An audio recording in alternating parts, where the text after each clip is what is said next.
It's the summer of 1999. The approval rating of Russian President Boris Yeltsin is just 2%. The previous year, the Russian Ruble had collapsed, bringing the country to the brink of financial ruin.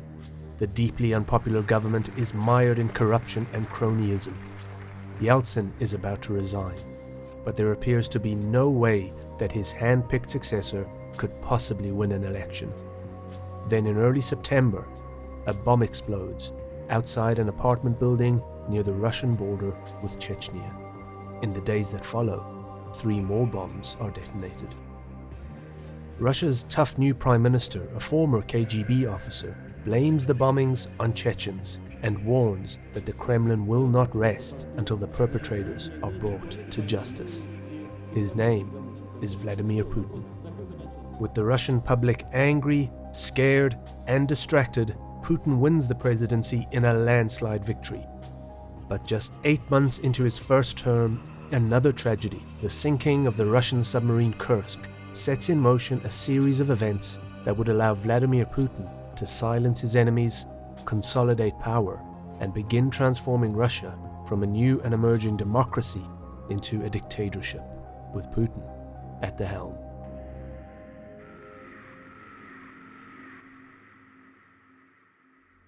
In 1999, it was clear that Boris Yeltsin would not give up his grip on the presidency until he was sure it would transfer to a man he trusted, rather than one of his political opponents.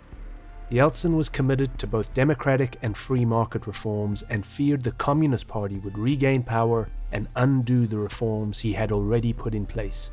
That year, he had survived an attempted impeachment and was plagued by a number of scandals, including allegations of corruption and his increasing problems with alcohol.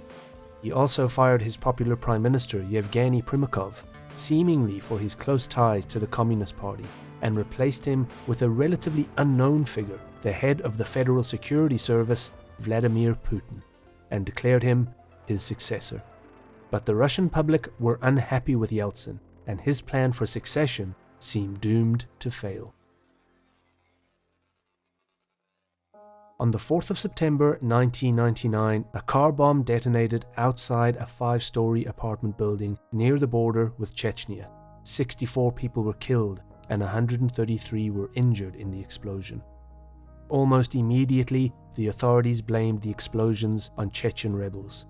The Chechens themselves denied any involvement. Just 5 days later, another bomb would detonate on the ground floor of an apartment building in Moscow, destroying the 9-story building and killing the 106 people inside. The third bombing happened on September 13th. 119 people were killed and 200 injured when a bomb exploded in the basement of an apartment block in southern Moscow. It was the deadliest blast in the chain of bombings. Seething with anger, newly appointed Prime Minister Vladimir Putin vows to kill Chechen militants wherever they are hiding, and his popularity surges. Every one of the city's 30,000 residential buildings was ordered to be checked for explosives. Residents organized round-the-clock patrols. There were thousands of calls to the police reporting suspicious activity. Then 3 days later, on September 16th, a truck bomb outside an apartment block in Volgodonsk in the south of the country kills 18 people and injures 288 others. But something strange had happened. Gennady Zeleznev, the Speaker of the Duma, made a statement on the floor of Parliament saying, "I have just received a report. An apartment building in the city of Volgodonsk was blown up last night." This was a feat of supernatural foresight, because he made this announcement 3 days before the bombing in Volgodonsk took place. At least one Duma member found that puzzling. Vladimir Zhirinovsky asked, "Mr. Speaker, please explain how you told us on Monday about the blast that occurred on Thursday." He never got an answer, and when Zhirinovsky pressed Zeleznev, he found that his microphone had been cut off. The FSB, the intelligence agency that replaced the Soviet-era KGB, provided Zeleznev with the intelligence and explained it away as a simple mix-up of dates and locations. But the FSB would soon have more to answer for. On the 22nd of September, a resident of an apartment building in Ryazan, a city 120 miles southeast of Moscow, returned home and noticed a car parked in front of the building. The last two numbers on the car's license plate were covered with pieces of paper. Suspicious, he went up to his apartment and called the police. When the police arrived, they checked the basement and found a bomb. Police began going door to door telling residents to leave, and as panicked residents evacuated the building, the bomb squad arrived. They entered the basement, disconnected the detonator and timing device, and then tested 3 sacks of a white crystalline substance with a portable gas analyzer. The contents of the sacks tested positive for hexogen, the same substance used in all of the previous apartment bombs. There was no question that someone had tried to blow up the building. A short time later, a call to Moscow was made from a public telephone in Ryazan, and the operator who connected the call caught a fragment of the conversation. The caller said there was no way to get out of town undetected. The voice on the other end replied, "Split up and each of you make your own way out." The operator reported the call to the police, who traced the number. To their surprise, it didn't belong to Chechen terrorists. It belonged to the FSB. The suspects were soon arrested, and to the bafflement of the police, they produced FSB identification. The FSB now had no choice but to offer some explanation. Just 1 month before the bombings began, Vladimir Putin was still the head of the FSB. When he took up the office of Prime Minister in early August 1999, he handed control of the FSB to a close friend, Nikolai Patrushev. On Friday the 24th of September, Patrushev came out of a Kremlin meeting and announced that the evacuation of the building had been part of a training exercise. He claimed the sacks found by the bomb squad contained sugar, and the test that found hexogen was a mistake. He complimented the apartment residents on their vigilance. Journalists began questioning if the FSB had been behind all the apartment bombings, but a bigger story began to dominate the headlines. The day after the bomb was discovered in Ryazan, Russian aircraft began bombing the Chechen capital Grozny, and on the 1st of October, troops crossed the border into Chechnya, starting the Second Chechen War. In the wake of the invasion of Chechnya, Putin's popularity soared. Only 2% of the population had favored him for the presidency in August of 1999. In September, it rose to 4%. In October, the number reached 21%. And in November, it was 45%, far more than any other candidate. When Boris Yeltsin resigned on New Year's Eve of 1999, Putin became acting president and 3 months later went on to win the presidential election in a landslide. The Ryazan episode, though disturbing, was forgotten in the rush of fast-moving events. But many, including the late Senator John McCain, believed that the apartment bombings were an elaborate false flag operation designed to propel Putin into power and justify the war, and he said as much in an address to Congress in 2003, saying, "There remain credible allegations that Russia's FSB had a hand in carrying out these attacks. Mr. Putin ascended to the presidency in 2000 by pointing a finger at the Chechens for committing these crimes, launching a new military campaign in Chechnya, and riding a frenzy of public anger into office." Vladimir Putin now had his hands on the reins of power, but 8 months into the presidency, a military exercise would end in tragedy and teach Putin a harsh lesson about public opinion, the role of the media, and the importance of controlling both. Since the collapse of the Soviet Union in December 1991, the Russian military had been in decline, poorly funded and badly maintained. In August 2000, Russia's Northern Fleet embarked on a 3-day exercise in the Barents Sea. It was to be Russia's triumphant return to the seas, and a demonstration of the new president's desire for a revitalized and powerful Russian military. However, it soon turned to disaster. The nuclear submarine Kursk was taking part in the exercise. The huge sub, the size of 2 jumbo jets, was the pride of the Russian Navy. At the time, it was one of the largest attack submarines in the world. There were 118 crew members on board. On the morning of Saturday, the 12th of August, Kursk requested permission to fire 2 dummy torpedoes at a battle cruiser that was also taking part in the exercise. permission was granted, but the torpedoes never launched. At about 11:30 a.m., around the time Kursk should have been firing its dummy torpedoes, seismic arrays in Norway and across Europe detected an explosion, and 2 minutes later, a second, much more powerful blast. Nearby ships also registered the explosion, but they assumed they were all part of the exercise and were ignored. After the firing exercise, Kursk was supposed to resurface. It never did. When Kursk missed a planned check-in, Fleet Admiral Popov, accustomed to the frequent failure of communications equipment, was not initially alarmed. But when 5 hours later there was still no sign of Kursk, an aircraft was sent to search for the missing submarine. It wouldn't be until late on Saturday night that a large-scale search and rescue operation got underway, but little progress was made. Early on Sunday morning, the Minister of Defense informed Vladimir Putin that there had been an incident in the Barents Sea. Putin was vacationing in Sochi on the Black Sea. He was told that the situation was under control. Admiral Popov also told journalists that the exercise had been a resounding success, but rumors were beginning to circulate that something had gone terribly wrong.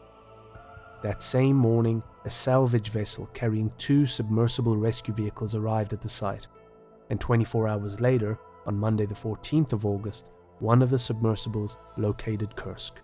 The first images of the wrecked submarine showed severe damage to the sub's bow and its sail, but because of weather conditions, the rescue efforts were suspended. The Kremlin then made its first official announcement, claiming that there were minor technical difficulties and the submarine had descended to the ocean floor. But contact had been established with the crew, and air and power were being pumped to the boat. Also, everyone on board is alive.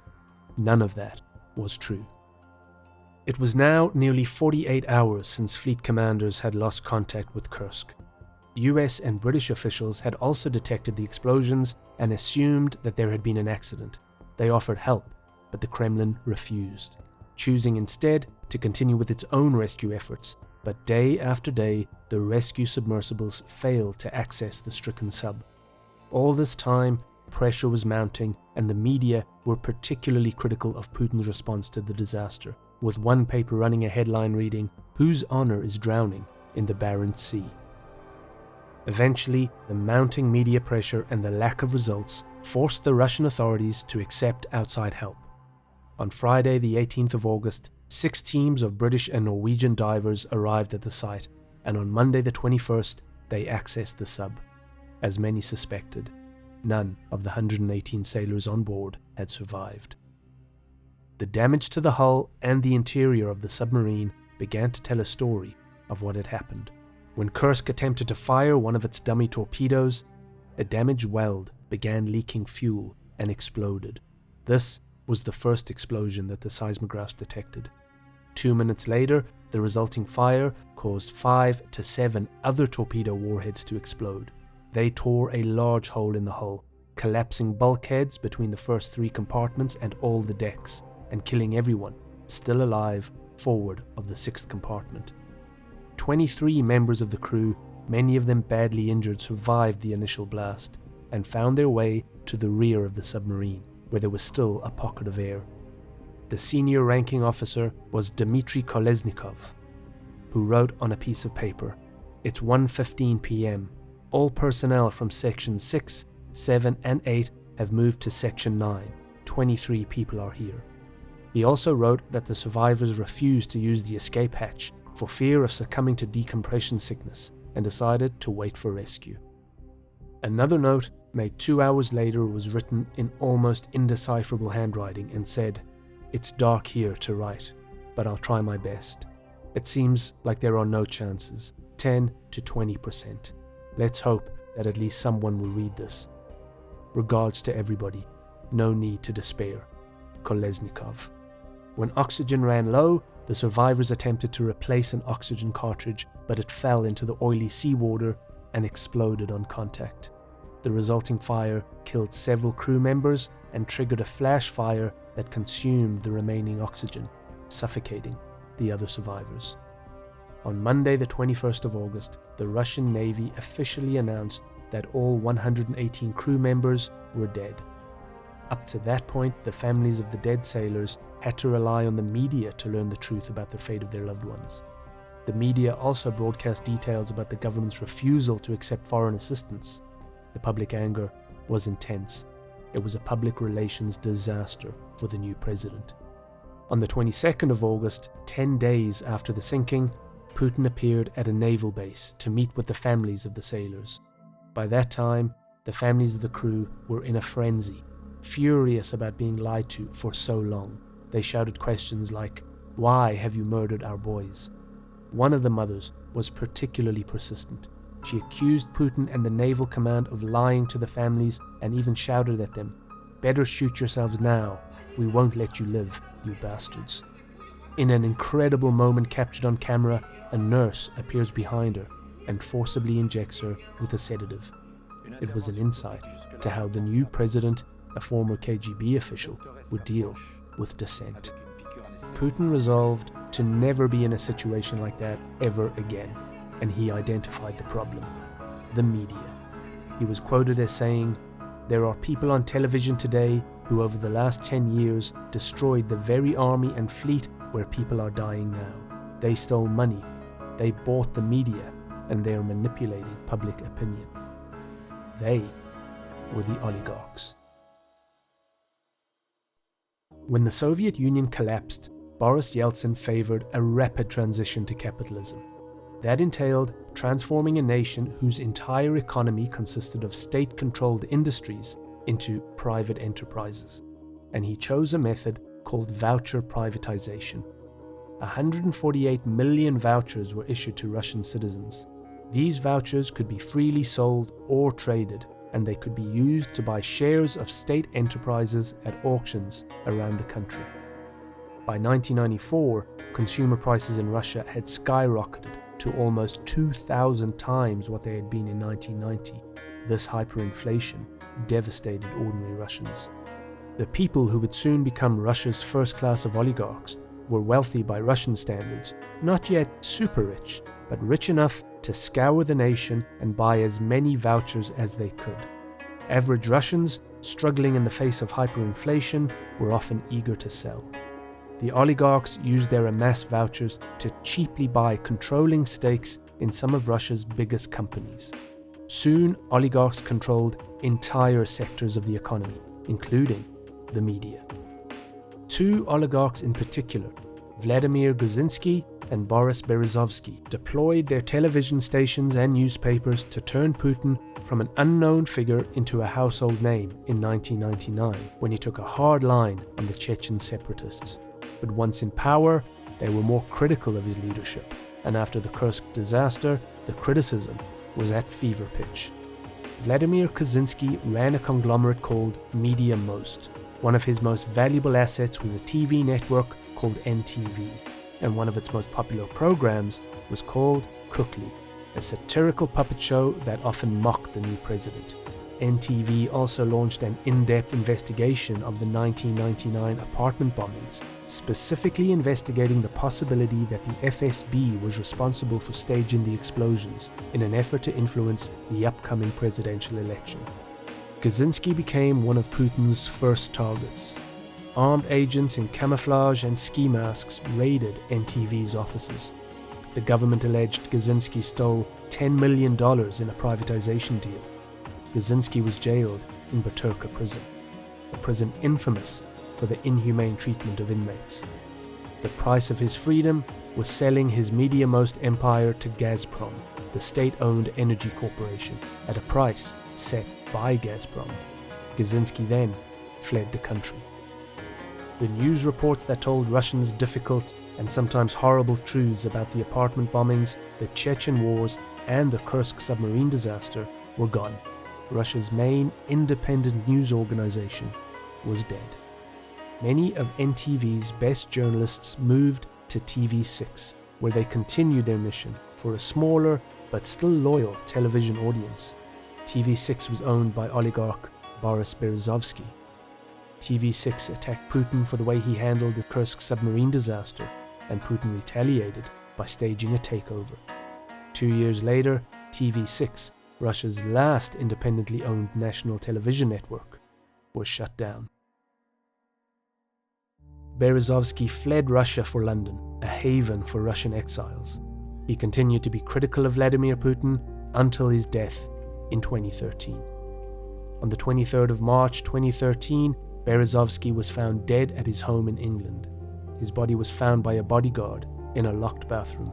A post-mortem examination found the Russian tycoon's death was consistent with hanging. It is believed the former billionaire took his own life, but at an inquest into his death, Berezovsky's daughter called the coroner's attention to a statement by one of the responding paramedics, who found it strange that Berezovsky's face was purple rather than pale, as hanging victims usually are. The body also had a fresh wound on the back of the head and a fractured rib. There was no suicide note, and the investigating police said the involvement of a second party cannot be completely eliminated. But Putin had made his point, and he offered the other oligarchs a deal. Bend to my authority, stay out of my way, and you can keep your mansions, super yachts, private jets, and multi-billion-dollar corporations.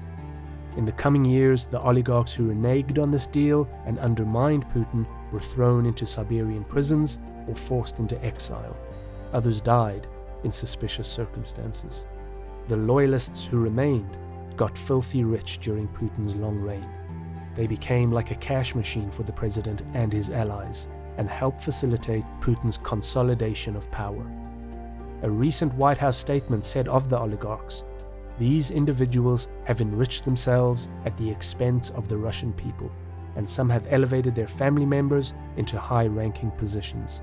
Others sit atop Russia's largest companies and are responsible for providing the resources necessary to support Putin's invasion of Ukraine."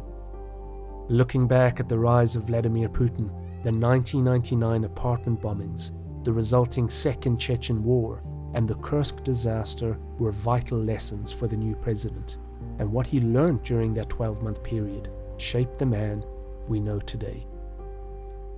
If you liked this video, please hit the like button and consider subscribing to the channel.